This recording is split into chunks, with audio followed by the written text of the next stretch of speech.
మీ సొంత ఇంటి ఆడబిడ్డను లిక్కర్ రాని లిక్కర్ కింగ్ అని నువ్వు బీఫామ్లు ఇచ్చిన ఎమ్మెల్యేలు అంటుంటే సోదరుడిగా నీకు కనీసం చీమ గుట్టినట్టయినా ఉండదా అధ్యక్ష?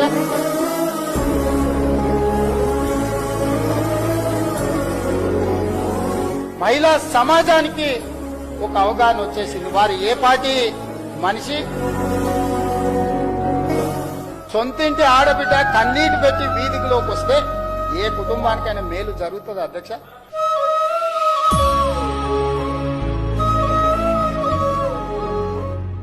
మొదటి 5 సంవత్సరాలు ఒక్క ఆడబిడ్డ కూడా మంత్రివర్గంలో అవకాశం ఇవ్వకపోయింది. ఆడబిడ్డలు అంటే చిన్న చూపు వాళ్ళ ఇంట్లో ఉండొచ్చు, వాళ్ళ పార్టీ విధానం ఉండొచ్చు.